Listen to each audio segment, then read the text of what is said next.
And then 3, 2, 1.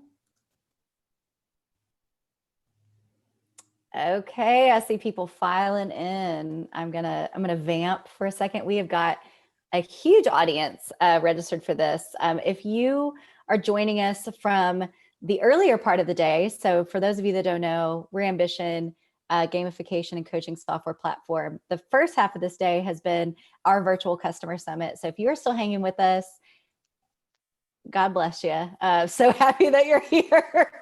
Next year, we'll do it right. We'll do it in person again. We'll do karaoke. We'll eat barbecue. It'll be great. But thank you for hanging with us today. If you are not a customer and this is your first foray into talking to us and seeing me on your screen today, welcome. Thank you so much. This session is called Real Talk, Must Know Tips to Be a Leader, a sales leader in 2021, and really just a leader in general. We're going to talk just big concepts here. And hopefully you walk away inspired, pumped, ask questions. So I'm going to be monitoring the chat. Housekeeping, you will get the recording. We are recording this session. So do not worry if you have to hop off or just if you're like, this is evidence. It's some upcoming trial. I got you covered. I'll get it out to you.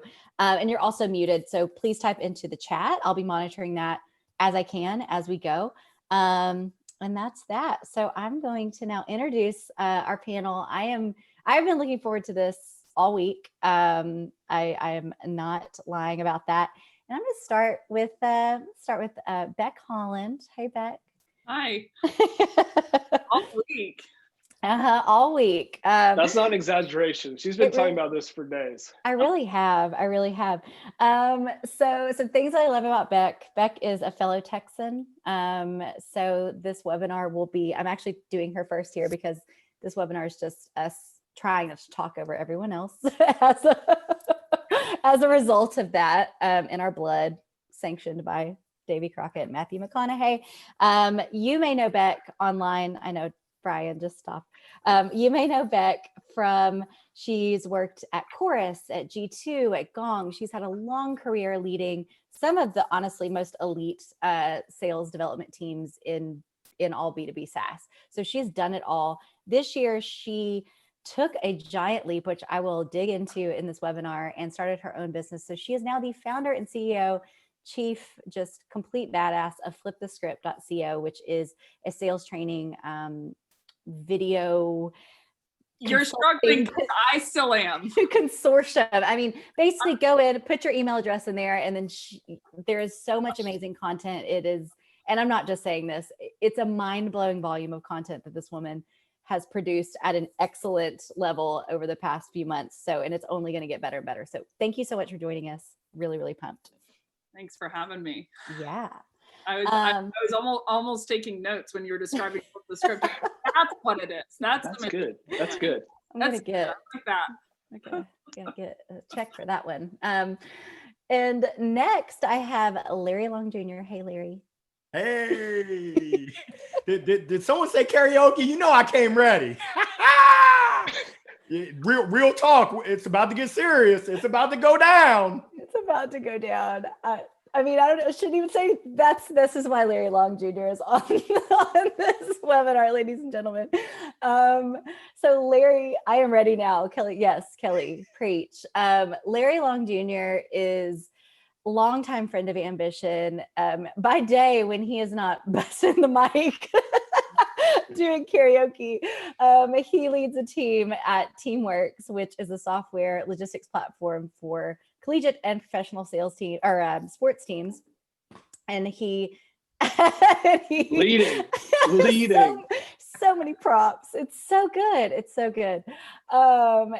so he does that in the day. He also, because this man has boundless energy, has built really a brand just as Larry Long Jr. And we'll share, go find him on LinkedIn, go find him everywhere after this. He literally has viral content just as himself, doing a midweek motivational moment. If you are not following Larry, you follow him. I feel pretty happy because last year, did we help this career, the side hustle? Don't try to take credit for his talent. Don't try to insert us into there. Larry, though, the reason that he had to be here for year 2 of the customer summit which this is a part of, is that we ended the day, Becc also spoke and it was amazing. Larry, though, was on a panel at the end of the day, and I just have a distinct memory of turning to Brian and our jaws were just agape. We were like, how do we just get Larry around us all the time? Because he was saying such smart things about leadership. He was also just having a blast and showing us all how we can bring an energy into our day-to-day alongside of some really just great acumen and knowledge around sales. So thank you so much for being here. And last but not least, I have Brian. Anyway, I'm just kidding. No. She just mutes my square. Brian, thanks for being here. Yes, rumor has it Larry's a magician. We'll talk about that later. Brian is a co-founder and COO here at Ambition. I am really privileged, genuinely, to work alongside Brian every day. And over the past few months, which I will kick my first question to you, we have been a smaller marketing team. So Brian sort of is leading this ragtag crew of us right now, for better or for worse, us being the worst, him being the better. And one of the things that he does really, really well is that he leads with empathy. He leads by being open and honest with us, sometimes brutally so. And I absolutely love it. And his leadership is excellent. So I'm very excited to have him here in a conversation about leadership, because I think you're doing a great job. And so so my first question to you, he also pays me. No, my first question though to you, Brian, truthfully, is, like I just mentioned, so basically what's been happening on our team over the past few months, aside from, global pandemic, economic uncertainty, election woes, everything you can name. Some that big is, factors. Yeah. Yes. Yeah, some weird year. Yeah. Yeah. Hashtag weird year. Our team specifically at Ambition has had some really amazing things happen. 2 people in our team, though, on the same day or days apart had babies and have been out. 2 very, very important members of our team, our VP of marketing and our sort of head of all content.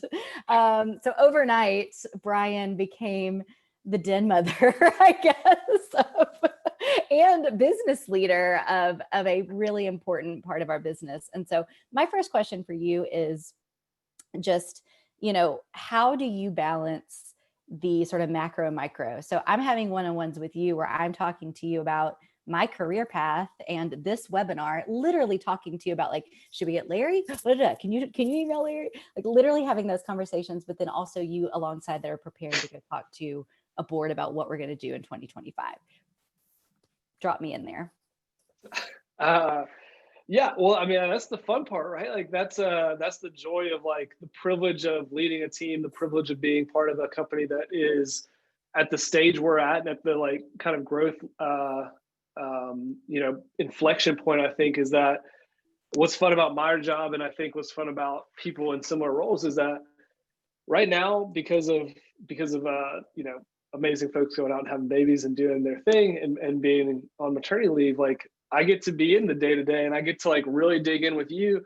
And it's cool that, the first thing I hope that you've seen from me and that I think leaders can do is, when I came in, I wanted to be like, how do I fit into the team hat and like take off, COO hat or whatever board meeting hat and be like, okay, well, the team needs to do this week, or we need to do this in the next month. And I don't want to take much of that credit because I think that you and Mary and some of the other folks on our team had already done like a really good job of dissecting, like here are the results and here's where we want to get to, and here are the objectives we need to get there, and here's like what we're going to do week in, week out. And then it just became a conversation of how can I help? What can I get out of the way?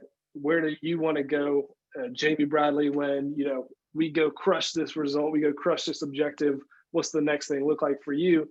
And then it's fun to go, take those wins to the board meeting and be like, y'all, look what this team's doing. I just showed up. They're already doing it. They're the smart people.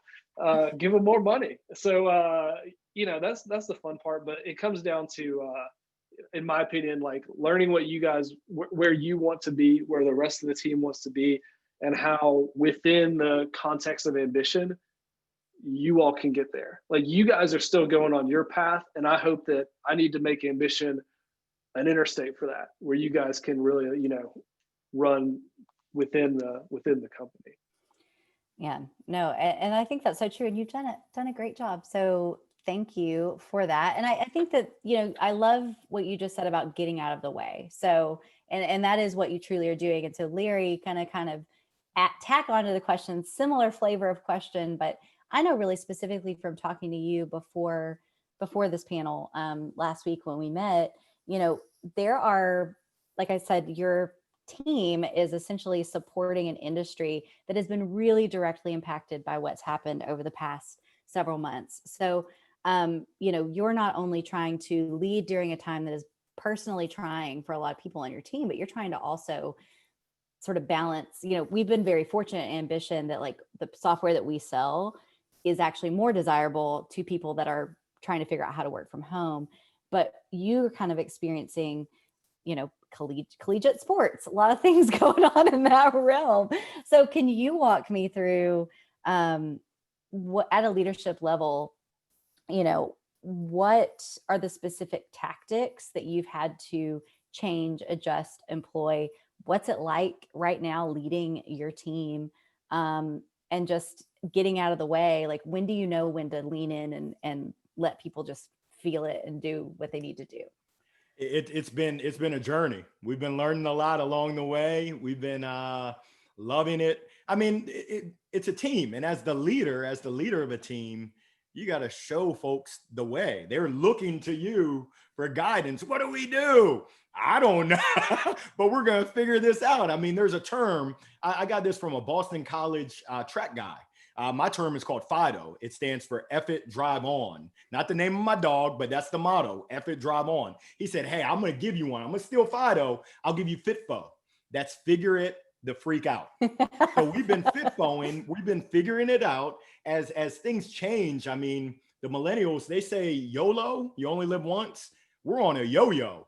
I mean, up, down, we have sports. No, sports are canceled. It's like you're playing with my mind, but as a leader, you're leading individuals. And individuals, congratulations to the members of your team that had babies. That's a blessing. I've got members of my team that have had babies. I've got others that are single in a small apartment, losing their mind. And it's just, how do you lead the way? How do you ensure that you're taking care of your mind, body, and soul, so that you can then encourage, inspire, and help guide someone else to? Because you're absolutely right. The industry is looking to someone for leadership. And for us, we've been in a great place because we work with so many different college teams. We're hearing it all. We're seeing it all. We get the opportunity to share that. So when you talk about care and you talk about serving others, it goes both ways. We're serving others outside of the virtual four walls. But as a leader, my job is to serve those individuals on my team and make sure they have everything that they need. I think Brian said it. Where can I help? That's my favorite question is, number one, how are you doing? We keep score, but let's take the scoreboard out, which you got to keep the lights on. We run a business, but I care about you, the person. You, the person, how are you doing? What's going on in your life? Shut the heck up and let me listen. How can I help? That's another one. Then we can get into the board slides and where we stand to our quota. I mean, we're going through all that, which is important. But number one for me is the person, because we're in the people business. If you're a leader, you're working with other people, and people are dynamic. People are complex. And I don't know if anyone's figured it out, but I know that along the way, we've seen some things that work. Communication is key. Care is key. You threw out the E word, empathy. People throw that around. I mean, that's just key in a pandemic or not. If you don't care about others, what are you doing? You shouldn't be a leader. But we've been figuring it out and having a good time. I would say it's been an adventure, but my middle name is Misadventure. So I thought it was Terrence. No, that's awesome. I mean, this has been a great webinar. No, every time you talk, I'm just like, Larry. But I'm gonna switch it over to Becc, because I mean, we've got macro, micro board. We got to dig into the psyche of our team and make sure that we're being supportive, that we are being and modeling sort of the E word, all of those things. Becc went ahead this year, had a very different year from the rest of us. So as I mentioned in my intro of her, Becc is someone that if you probably were to thumb through, I think a book of, who's a top, sales leader in, you probably made every single list for 5 years running. As long as you've had a career, you're at the top. She built this personal brand just by being incredible at being a tactician and practitioner, and then just sharing that for free out there. So this year, Becc, though, got, I think, tired of totally sharing that for free forever and decided, in the middle of all of this, she was going to very bravely go out and become an entrepreneur, which is just like, when I heard you were doing that, I was like, first of all, this makes so much sense. This is so cool that she's doing it. But second of all, whoa, that takes guts. It takes guts anytime, but this year for sure, it takes some guts. So can you just speak to, I think sometimes leadership is about like knowing when to walk away, knowing when it's time for you to do something different. Can you sort of speak through like, what did that look like? What was that process for you? How did you figure out that this was the time? And what's it been like going from like leading a team to leading you? Yeah. It's been an interesting transition. It's interesting. I think, there's no worse time to start a business than during COVID, right? It's like everything's uncertain. And so it's certainly not for the, I would say not the faint of heart. I don't want to paint a good picture of myself, but it's not for someone who's risk averse. Really it came down to, for me, I had started FlipTheScript as a series at G2 originally, and it wasn't even named, meaning I had a level of conviction in my first organization. You mentioned Gong. Whenever I started deploying a number of theories that were just theories at that point, and they hadn't been ironed out. So the reality was, that was really the first step for me. Was I had developed a litany of theories on the comparison between SDR and account executive as they stood that day, of like, okay, 76% of SDRs aren't hitting quota, 85% of AEs aren't hitting 75% of quota. So I don't know if I'm the only person, but I'm like, we got a problem.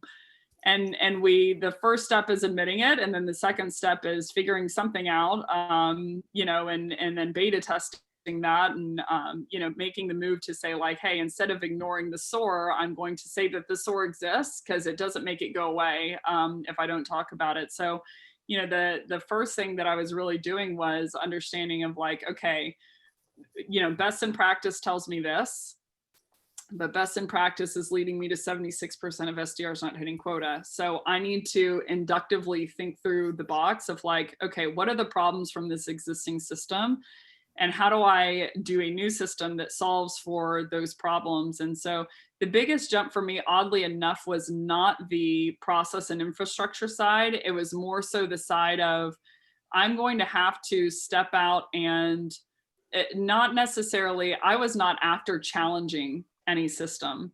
I was after just establishing one that got me my results, the results that I wanted. And so I deployed a number of theories, one of them being personalization at scale, but that was the most tactical. I'd say a lot of them were infrastructure theories. And I was just seeing a lot of great results. I had done really, really well with the organizations, meaning we had stepped out to say like, okay, we're template buyer persona messaging people, and we're all focusing on, what's the perfect buyer persona and what's the perfect value prop and what's the perfect thing. And then I just thought through, I'm like, I don't respond to people who don't know who I am, like from a personalization level. Like if they don't include some level of detail about me, I'm not going to sit there and respond to them. And I am just this, SDR leader at a SMB firm. So do I expect a VP of sales over at Oracle to respond to an unpersonalized messaging regardless of how good the hook is?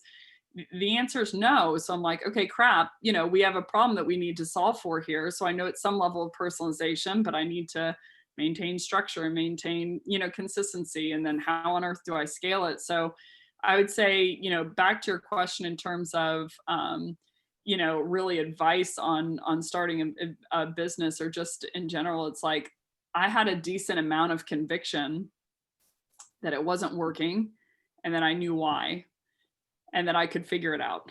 And so the biggest step for me is, once I had proved out some of this methodology at Gong and then on to G2, it was really a step of, it was a desperation that I knew I had to find a way to get that material out to anyone who wanted to listen, or anyone who wanted any level of help. And from what I knew SDRs to be, and knew self-prospecting account executives to be, so I knew them to be a very driven, hungry, ready generation, that wanted to always level up. Like, it's hard to find a salesperson that lacks competitiveness.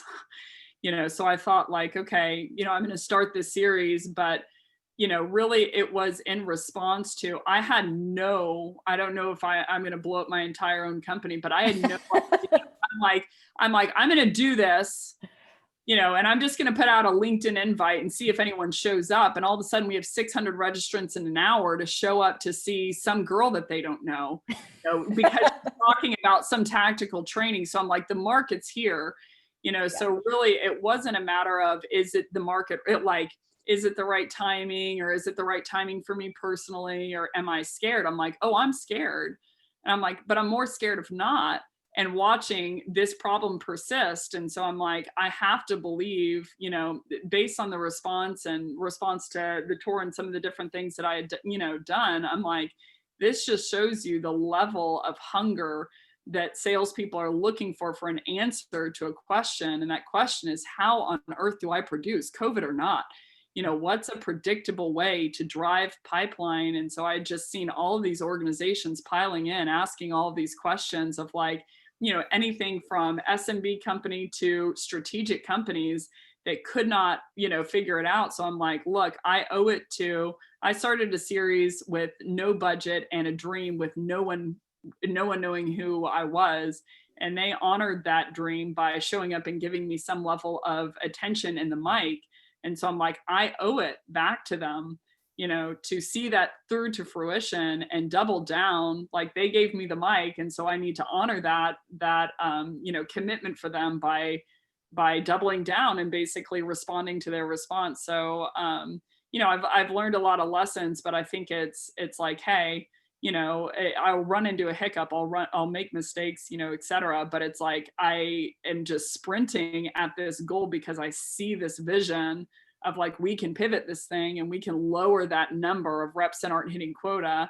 And if I can be a piece of that, or I can be the spearhead of that, or I can be the wing of that, or if I can be any part of that, then, like, I don't owe it to just myself. I owe it to the community, to make that, to run my race and put my part into the pie to make that sales community hit quota. So it's really just blinding, you lose fear at that point of, like, hey, I've got it, but it's somewhere back there, because all I can think about is making this happen, Can't hide that light under the bushel basket. It needs to be out there. It's so true. Well, Brian, I saw you literally, like, during that, I was like, yes. I felt like that after everyone has spoken. But Brian, I felt like you sort of, like, lurched forward and gasped a few times. What are some things, like, we're talking about leadership and heading into 2021 as this, and I'm going off script now, guys, I'm being brave. We're headed into 2021. We don't know what's around the corner. Not a one of us. We don't know what's going to happen. I'm scared to look at my phone. I don't know what's happened while I've been on these webinars today, frankly. So walk me through sort of, I'm hearing bravery. I'm hearing a mission to basically, honestly, stop. I'm going to say a curse word, just shitty sales that isn't actually effective, because no one wins. Like, sure. Reps are demoralized. Nobody's hitting their numbers. Can you sort of just speak to what are some things you pulled out of what Larry and Becc have said that you think exemplify sort of the type of leadership qualities, and what are the qualities going into 2021 that leaders need to have and that reps need to have in their arsenal? Well, I think one thing that what Larry and Becc exemplify. And I really do believe that a lot of people, a lot of managers, team leads, whatever, want this. It's just harder right now because you want your team to succeed. Like if you're not, you're probably not going to be in the leadership seat for that long. But being a manager is hard, and it gets a lot harder when things aren't going well. And for a lot of people out there on this call, or folks you work with, or your customers, like for some people, it's going really hard right now. Whether it's their personal stuff, whether it's health stuff, whether it's the industry they're in, like the factors are, it's just kind of crazy right now. And so I think that we're going to have to see this whole evolution of management happen super quickly, where it used to be enough to just be walking down the kind of like the boiler room and like high-fiving people and be like, hey, you want to grab coffee real quick? And you're like, I'm a good coach, I showed up today. And like now you've got to seek that stuff out, and you've got to go find where people are individually maybe struggling. That takes new sets of tools and like new set of kind of process to find that. And then you have to really engage them. And I was having a conversation with someone earlier. I'll wrap it up and pass the mic. But Larry kind of mentioned it. A lot of people are feeling isolated, and it was one thing to get your team engaged and invigorated and motivated and feeling like they're part of something when they could show up, or when you could do an onsite or something like that. And now you've got a lot of people, especially young people who are SDRs or early in their career as an AE, and they're like, what am I doing? I'm just in front of my computer on my kitchen table with my roommate, like making a bunch of dials. And I think that's the best managers are having to figure out how to like lead and inspire and create cohesiveness when it's just a whole new deal. I was going to say, I frankly can't imagine Larry not being a very inspirational manager. There's no doubt. But I do want to peel back because, we see you here. Obviously, you have this big personality, this great infectious. You just threw out 55 acronyms. I'm sold. But what is the coaching culture like at Teamworks? Like, what specifically, like just as a practitioner, do you do? Like, is it, we do one-on-ones weekly. We do I ask this, that, like, what are you what are you doing? Yeah, getting down in the nitty gritty, one-on-ones, going through pipeline reviews, as well as joining calls and peer review. So, I mean, essentially, I'm not the end all be all. And Becc, I love what you're doing because there's so much information. There's also so much misinformation out there from folks that have never done it. They haven't done it in the last 20 years. They're spewing information and it's like, this is gospel. It's like, no, not me. That doesn't work. Like, have you ever tried it? And it's like, nah, but I'm gonna roll the die. So essentially we're getting in there and we're working as a team. And the great thing that I love about where I'm at, Teamworks, we sell to athletes. It's a bunch of athletes. So, I mean, we've all been coached. I mean, I had some tough coaches. My father was my toughest coach. But essentially all of us are in that spirit. Becc said it, we're hungry. We're trying to win. And essentially it's like, hey, the pandemic is the pandemic. We still have a game to play. We still have people that we need to serve. So how do we do it? And you asked, how do you do it? We're talking one-on-one, we're communicating, we're helping raise each other's game up by shadowing each other. We listen to recorded Zooms, and we go back and we essentially provide, essentially the best way to do it is plus and then delta. Here go the things that you did well. Here go the areas of opportunity areas for improvement. And then here goes what I would do differently, just my style. And then we chop it up. One thing that we haven't done a good enough job is really, I call it the confidence building. Some people might call it role play, which has a negative connotation, but that's the confidence building. It's getting those reps in. I mean, I know as a baseball player, I hit off the tee ad nauseum. And I think Allen Iverson is famous for it. Are we talking about practice? Yes. We're talking about practice, AI, not the game, essentially. And Deion Sanders, once again, I love sports analogies. Deion Sanders said, hey, why do you practice? So many times people go through the motions of practicing. I practiced, he said that he practiced with the intent of being the best daggone player he could. And it started at practice. It's the same thing as a sales professional. My job as a leader is to provide the resource, to provide the incentive. But if you don't have the incentive here, if you don't have that motivation there, there's only a little bit that I can do to get you there. You got to have it from within. But my job is to make sure you have the resources and that you have the ability to maximize your ability and get the most out of your talents. I can tell you the one thing, I've got a couple pet peeves, slow drivers in the fast lane, but one of my pet peeves, biggest pet peeves, is seeing talent that's just not maximized, just wasted talent. It's like, wow, you don't even know how great you could be if you put in that effort. If you just put in that little bit, little things mean a lot. If you just put in a little more effort, you would see just astronomical growth. And essentially that's what that's I take it personal. That's my job, is to get the most out of each and every one of my reps. And I love this because this leads me to what I wanted to dig a layer deeper. So when we all met last week, Becc basically had her own webinar in the middle of it where I was like furiously just writing everything that she said in classic Becc fashion. I basically have the best job ever, by the way, guys, because I'm just on a call where I'm like, ooh, I'm learning to do my job.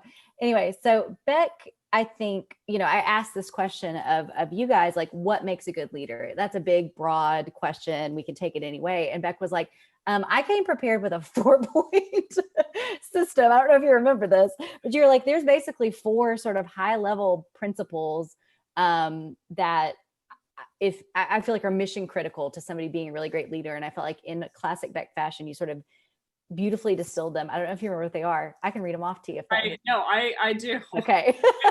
I wrote them down. Usually I don't know. Well, any rate, usually it's a lamentation style of it's more of a burden to not say it than it is to say it and get repercussion for it for me. I think it's more so a list of what's tough for me to watch is when someone's trying to be a good leader, and they can't get there. They're like, okay, I need to do all these certain things, and I'm hearing all these certain things in the industry of how I need to, have all of these magical qualities, and everyone follows me, and everyone's magnetic towards me, and I have to be X, Y, and Z. I really was making a list of like, here are the things that I never heard that actually were that I found to be a strong proponent of my team being motivated, was the list that I was putting together. And a lot of this is going to be true to form, like counter culture a little bit. I'd say the first thing that I'm looking for is I hear a lot about the coaching conversation of like, oh, you got to be a better coach. You got to be a better coach. You got to be a better coach. You got to be a better coach. Like you got to, it's all about reps, all about, this, that, and the other. And I'm like, well, my first question is like, what are you coaching them on? Like tactically. So I see a lot of leaders, they'll say like, okay, I'm going to put all my investment on spending time with my reps. And, so I'm going into these conversations and I'm trying to get them motivated, and I'm trying to, get them excited and trying to get them riled up on the floor, so I'm coming to these conversations and I'm taking this time, and it's like, but in my experience, it's like, if I'm not the best tactician on the team, I should not be a leader, because my reps are going to say, why would I listen to you? Because your advice isn't going to get me in any better of a spot than I'm currently at. So I'm like, I hear the advice of like, okay, well, you don't have to be the best tactician to be a leader. And I'm like, I couldn't disagree more. I think that you need to be ahead of your reps in terms of, if you don't know what works, you need to be the spearhead to go into the industry and find out what works in their day to day. When they hear the objection, I'm not interested, send me an email. I'm in a meeting, I answered this call and I ran out of a meeting that I was currently in because I thought you were somebody else. When they say, oh, I want to pass you down to this person, what do you say in that moment to drive the outcome? Because that's what they're really after in any coaching conversation. It's like, what are the words that I can say to drive conversion in this conversation? So when it comes to good leadership and good motivation, I'm like, start there. Of like, you need to figure out the plan that works, because then if you give that to a rep, And they're like, their problem with motivation is not that, that they can't seem to get out of bed in the morning and they don't intrinsically want to drive hard. Their problem is that they're getting on the phone, they don't know what to do, and maybe the plan that's been ascribed to them isn't working. And so we're trying to drive motivation when they're just getting at bat after at bat after at bat, and they're missing every single one. And then we're solving for the problem of how do I motivate them to keep swinging?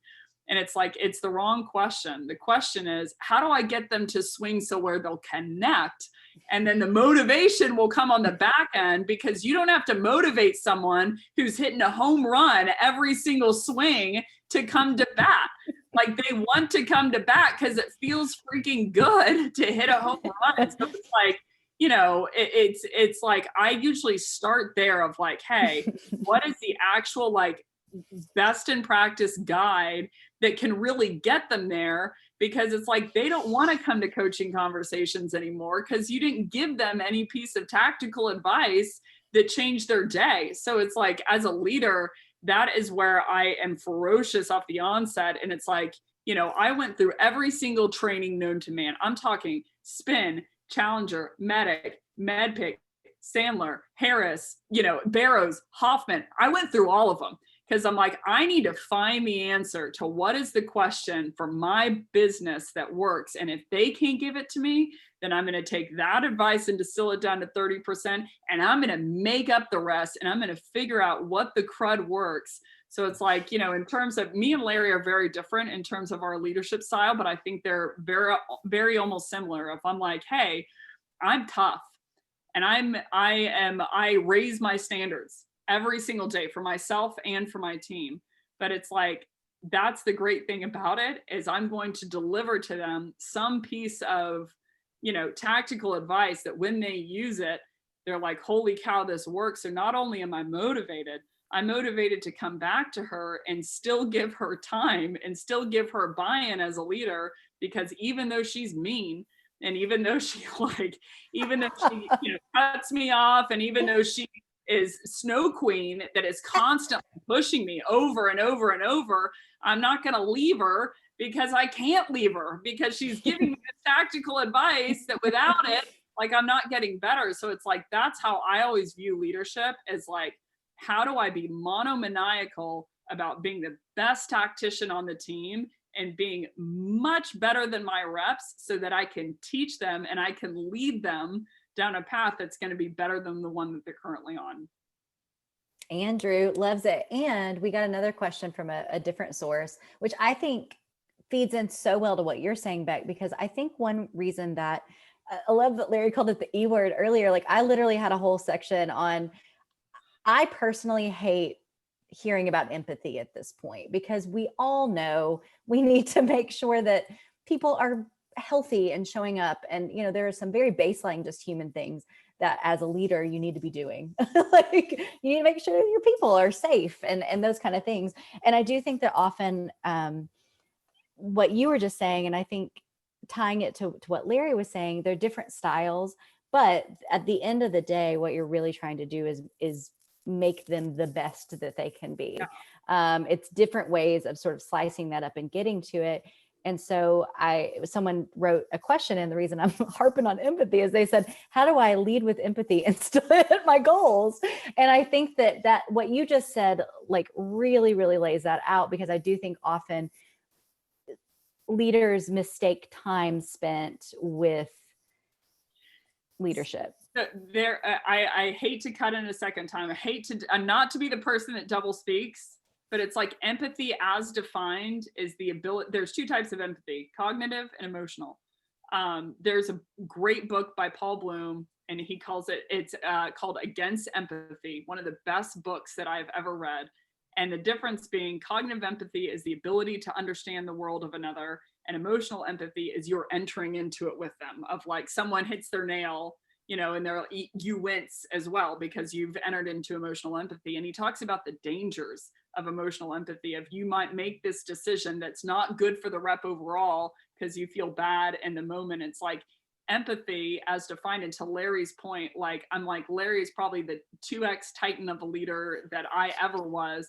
but it's like empathy is the ability to understand the reality of someone that you're talking to. And it's like the person that you're talking to is a rep that's not hitting quota. So I'm not going. No, I love it. So I need to understand that, and I need to fix that for them. Like, that's true empathy, is enabling them, to Larry's point, enabling them with the tactical advice to fix the current hell that they're in, that they don't know how to hit quota, and they desperately, as a former athlete and a competitor, want to. So it's like, that's the keys to kingdom. I'm like, hey, come, I'm like, put the tactical in. And then Larry, I'm like, Larry, you run the show now. Larry, what are you going to say? I know. I'm like, Larry, what is it? I love it. I love it. You're spot on, Becc, as always. Being the best daggone practitioner that you can. Now, I've got a question for you, because we see it with sports. Sometimes the best players don't make the best leaders. And I know that we're going to talk about some of the best leaders that we had. I mean, I'm not going to say any names, but you can Google it. My college baseball coach was a major league, big league opening day starter, but our pitching staff in the ACC was one of the worst. He could do it himself, but he couldn't lead and he couldn't coach others. What are your thoughts? Because I see that all the time in sales. Your top producer, the one who's like an ATM, who's getting the job done, you put them in a leadership position and they're just a me monster. Their team is terrible. And you're wondering, how does that happen? That is a great question. And to me, it's all bourbons are whiskeys, but all whiskeys aren't bourbons. All great leaders are great tacticians, but all great tacticians are not good leaders. So it's like, to me, when you're talking about a leader, it's like, there's a lot of different elements. I would really limit it down to 4. It's like, am I a great tactician? Can I systematize like what I just did? Can I figure out from a high level cognitively how I just did what I just did?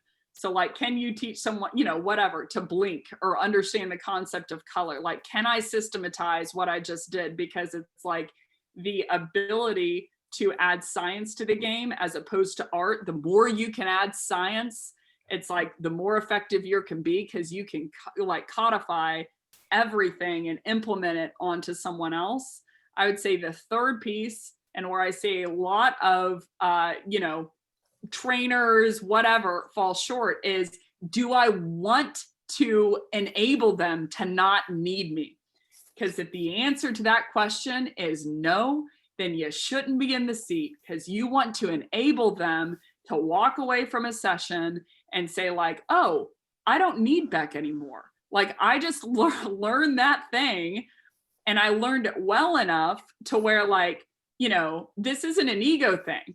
I don't want them to need me, so it's like, do I have that heart? And then it's like, to your last point, do I care about others? If I don't care about others, then it's like, it doesn't matter how good of a tactician I am. It doesn't matter how much I know how to systematize things. It doesn't matter, that I have the heart to say like, hey, you should not need me. And that is my goal at the end of this conversation.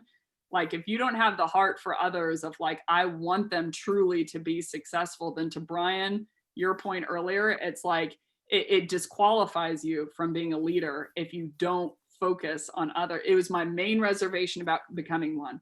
I told my first CRO, he said, why don't you lead a global team? And I said, time out. I am your classic, whatever, narcissist eagle performer that you leave alone and who goes and does their thing. And I'm like, tell me why you think I can lead people, because I think I'm too selfish. It's the first thing that I brought up. And he said, I don't know if you're too selfish, but I do see you coaching other people, whether they like it or not, and it's making a difference. So I'm going to roll the dice and say, maybe you're selfish, but you love coaching. So it might work out. We'll see. So it's like, if that piece isn't there to where you're selfless, then it's like you're DQ'd. You're out of the slot. How good you are. Larry, what do you think? Like, what are your thoughts or experience on it? Nah, I love it. I love how you broke that down in terms of being a good practitioner, having a process that you're able to understand the steps to get there, giving them the ability where they don't need you any longer. Spot on. Teach them so that they don't need you. I want to teach them to fish. I was going to say, I feel like there's a parable reference there, but yeah, you got it. You hit it. Guys, we're going to run out of time, but Larry did. I have two things. I have two questions. I'm getting questions all over the place. People are pumped. Preach LLJ. Yes, Seth. Mark, actually, I want to call this out. So when I said I'm tired of empathy, Becc then came in, and I'm also a snow queen. Becc came in and very beautifully articulated, I'm tired of what the second one you were talking about. I'm tired of empathy as a crutch to not actually attain goals because things are hard right now, or empathy as an excuse to only use soft skills and not actually still think about goals and acumen, because we're all going to be really sad and unmotivated when we don't have a job because we didn't hit our numbers, And so I wanted to ask my next question actually to you, Brian, which is, and this comes from another person, but I think you would be great to answer this. What are some lessons or practices during this last crazy year of abnormal times that you see or that you think from your vantage point sales leaders are going to keep? Maybe things that were very different for them this year, that when things get back to normal, we just heard stuff about vaccine this week. That's great. Who knows what's around the bend, but we do know that 2021 is going to be different. What do you think we've learned this year that we're going to keep and carry with us even when things are normal? Yeah, I think you guys are hearing some of it from them, and I don't want to take up much time because you guys are doing such a good job with the content. But I think we're going to see way more structure to this management style. I think that a lot of people, if we're being honest, we're just kind of like managing by being around, and we call that drive-by coaching. We call that your only one-on-one is a pipeline review. These things are you DM someone, you're like, hey, what's your forecast? It was just all casual before. And I think people are having to learn, or the really good folks are learning muscle memory and kind of a structure to how they want to break all of these coaching touch points, development touch points, training touch points into just a repeatable cycle that the reps understand, the manager understands, their leader understands. And it's not going to be, hey, I'm walking by your desk. Can I grab you for 5 minutes? Or I see you walk into the coffee pot. I'm just going to go over there. I think that there's going to be a really transition, and it's happening right now, to systematic, individual, but also group-based coaching. And it's going to be data-driven. It's going to be continually looking at, did this have efficacy? Did the thing that we're focusing on impact anything? And tying it to discernible goals. Did this help move us the ball forward? And if not, scrap that, change it. And I think that people just didn't have to think about it before, because it was all pretty loose, and it was all casual, or a lot of it was casual until you did your quarterly review or something like that. We just got a really good question from Michelle, and then I have one final question for you guys. Michelle said, did you guys ever have a leader that you thought was awful at the time, but later you changed your mind, maybe through maturity or just circumstance? No.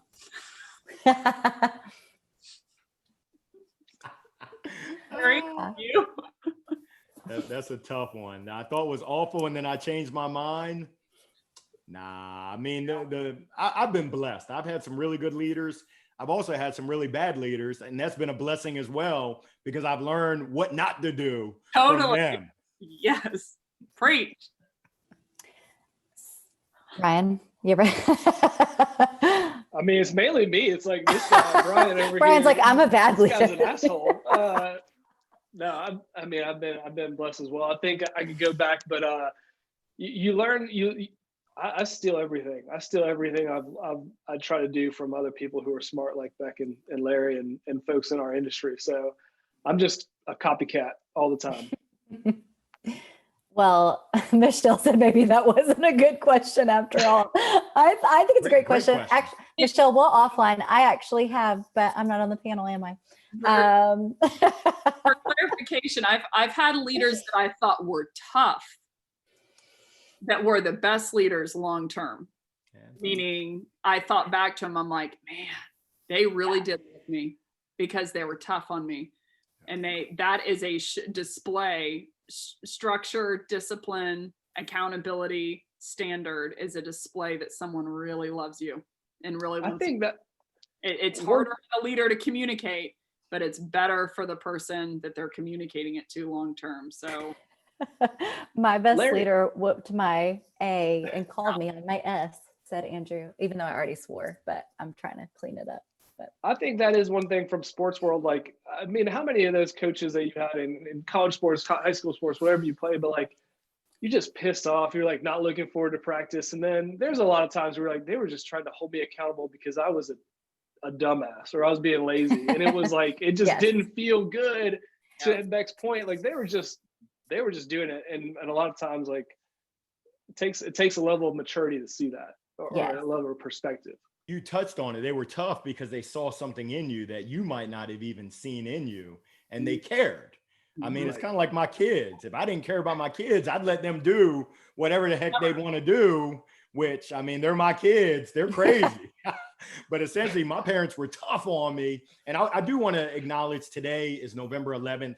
Happy Veterans Day to all of our veterans. yes, Had the opportunity earlier to speak to a group of veterans. Just want to give thanks and gratitude. But yeah, the toughest leaders that care and they show that they really care, and they provide you with the tools, the resources to help you to be successful. That's what it's really all about. so my final question, guys, this is great. Like, can we just do this all evening? Stick around. No, but my final question to you is, and you may have just sort of answered it, but it's like, you have to name names. You can if you feel comfortable, but who's the best leader you've ever had, and what were those qualities? And again, you may have just sort of answered it for me, but I want to go around because I think it's telling. So Becc, Hey, you want to Becc, go, here or goes the Larry? microphone. Yeah, You yeah, I was got the gonna say, mic. I don't want to get on your bad side. like you could, Larry. Exactly. I need to learn some lessons from Larry, how to just shut up sometimes. And, he's got some maturity that I don't have. Best leader that I've ever had. I'm actually going to name him by name because I think he deserves it. His name is Marty Seward. And he is at Localytics. He was my CRO at a MarTech company. And what I loved about him,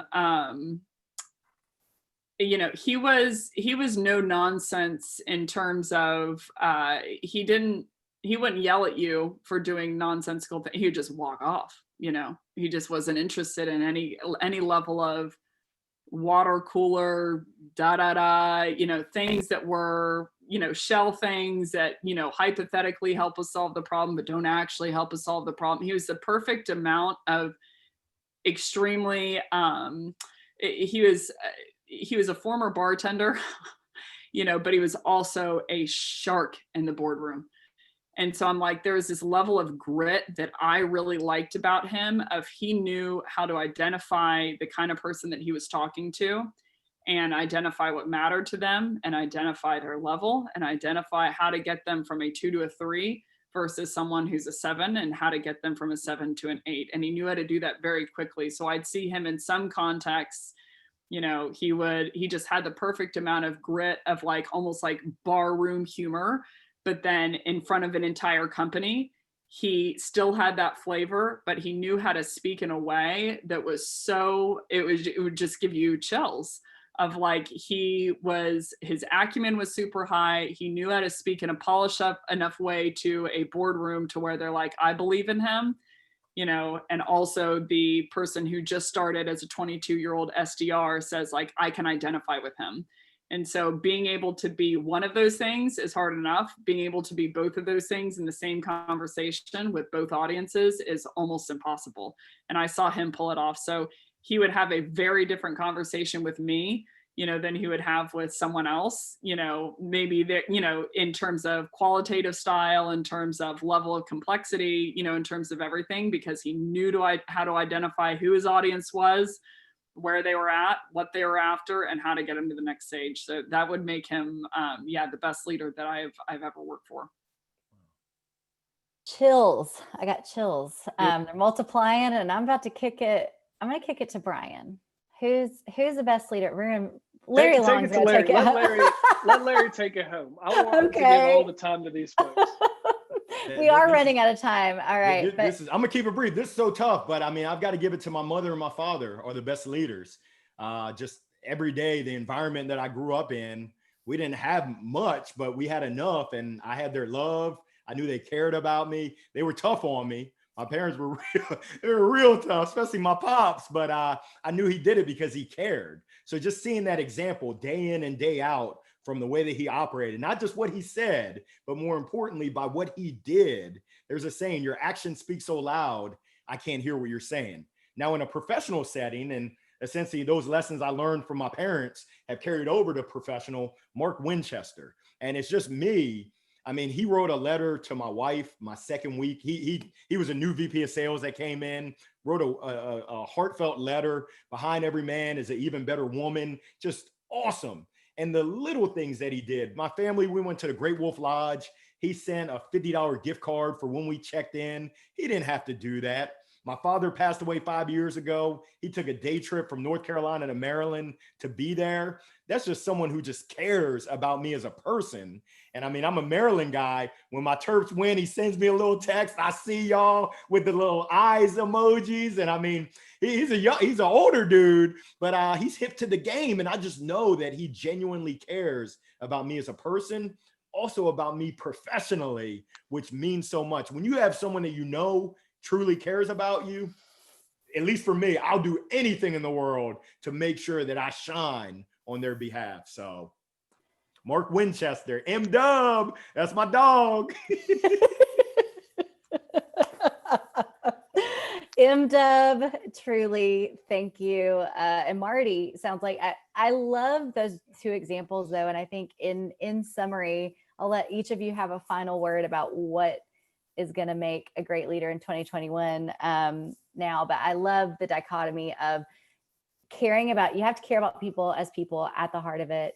Empathy is not dead, but the type of empathy that is feeling someone's pain at the expense of everyone's success or their success is not good. And then also like being tough on people with the right sort of aim in mind and having acumen that you are, imparting to them, are these great leadership qualities that everybody can aspire to. So final thoughts. I'm going to get some calls to action pulled up because I'm in marketing. So final thoughts, everybody. Someone take it away. Brian's scared. I'm like, just give them the mics. They're great. Keep it going. Larry, final thoughts. I mean, for me, it's in 2021, I believe it's about innovation. I mean, there's a saying, if it ain't broke, don't fix it. Nah, survey says, nah, if it ain't broke, break it. You better break it, and you better look for ways. Becc talked about it earlier, to up level. As a leader, how do you up level? How do you up level your team? And wherever you're at right now, who let the dogs out? Wherever you're at right now, you better take it to that next level. I mean, I'll use a sports analogy. Russell Westbrook averaged a triple-double 3 seasons in a row. Wow, that's amazing.